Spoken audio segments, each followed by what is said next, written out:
ఈ మధ్య కాలంలో చాలా మంది ఒక ప్రశ్న అడుగుతుంటారు. ఏమని అడుగుతుంటారంటే, ముహూర్తాలు చూసుకొని వివాహం చేసుకున్న తర్వాత కూడా ఎందుకు భార్యాభర్తలు విడిపోతా ఉన్నారు? ఇంచుమించుగా 50% పైగా జంటలు ఎందుకు విడిపోతా ఉన్నాయి అని చెప్పి ఒక క్వశ్చన్ అడుగుతా ఉంటారు.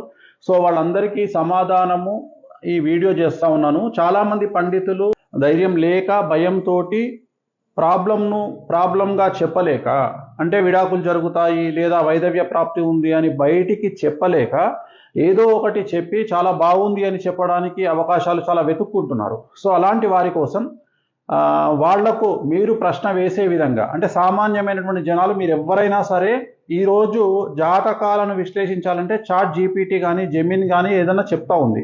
సో మీరేం చేయాలంటే మీ జాతకాన్ని ఆన్లైన్లో తీసుకొని మీ డేట్ ఆఫ్ బర్త్ టైం కొట్టినప్పుడు మీకు ఒక లగ్నం వస్తుంది. మేషం నుండి మీనం వరకు మీది ఏదో ఒక లగ్నంలో మీరు ఖచ్చితంగా పుట్టి ఉంటారు. ఉదాహరణ మేషం, వృషభం, మిథునం, కర్కాటకం, సింహం, కన్యా, తుల, వృశ్చికం, ధనుసు, మకరం, కుంభం, మీనం, ఈ 12 లగ్నాలలో ఏదో ఒక లగ్నంలో మీరు పుట్టి ఉంటారు. ఆ లగ్నాన్ని మీరు ఒకటిగా భావించాల్సి ఉంటుంది. ఆ లగ్నము నుండి కౌంట్ చేసుకుంటే 7వ స్థానాన్ని కళత్రము అంటారు. సో 7వ స్థానాన్ని కళత్రము అయినప్పుడు మీరు ఎవరి దగ్గరికైనా జ్యోతిష్కుడి దగ్గరికి వెళ్ళినప్పుడు వాళ్ళు ఏం చేస్తారంటే, ఉదాహరణ కళత్ర స్థానములో కేతు ఉన్నాడు అనుకోండి, మీ జాతకం బాగుంది అని చెప్పగానే మీరు ఏమడగాలంటే, గురువు గారు 7వ స్థానంలో కళత్రంలో కేతు ఉన్నాడు, ఏం పర్లేదా, చాలా బాగుంటుందా పెళ్లి చేసుకుంటే అని అడగండి. అప్పుడు ఒరిజినల్గా మీకు విషయాన్ని బయటికి చెప్తాడు. అలాగే 7వ స్థానంలో రాహు ఉన్నాడు, 7వ స్థానంలో శని ఉన్నాడు, 7వ స్థానంలో గురువు ఉన్నాడు, 7వ స్థానంలో శుక్రుడు ఉన్నాడు అని అడిగినప్పుడు ఖచ్చితంగా ఆ గురువు మీకు నిజమైనటువంటి ఆన్సర్ చెప్పేటువంటి అవకాశం ఉంటుంది. ప్రశ్న మీరే వేయాలి, గురువు గారు నా జాతకంలో 7వ ఇంట్లో కేతు ఉన్నాడు, సో నా లైఫ్ ఎలా ఉంటుంది? అలాగే 7వ ఇంట్లో శని ఉన్నాడు, సో నాకు వైధవ్య ప్రాప్తి ఎప్పుడు ఉంటుంది? అంటే భార్యాభర్తల్లో ఒకళ్ళకు థ్రెట్ ఎప్పుడు ఉంటుంది? లేదా మేము డివోర్స్ అయ్యే అవకాశం ఉందా?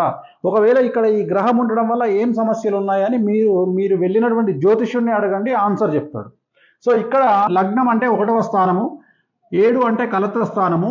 లగ్నం 1 నుండి 7లో రవి ఉంటే ఏమవుతుంది, చంద్రుడు ఉంటే ఏమవుతుంది, కుజుడు ఉంటే ఏమవుతుంది, బుధుడు ఉంటే ఏమవుతుంది, గురువు ఉంటే ఏమవుతుంది, శుక్రుడు ఉంటే ఏమవుతుంది, శని ఉంటే ఏమవుతుంది, రాహు ఉంటే ఏమవుతుంది, కేతు ఉంటే ఏమవుతుంది? సో దీన్ని ఖచ్చితంగా అడగండి. సో జనరల్గా వీటిల్లో మీకు మామూలుగా తెలిసినవి కుజుడుంటే ప్రాబ్లము, శుక్రుడుంటే ప్రాబ్లము, శని ఉంటే ప్రాబ్లము, రాహు ఉంటే ప్రాబ్లము, కేతు ఉంటే ప్రాబ్లము, ఇవి మామూలుగా ఎవరైనా చెప్పగలుగుతారు.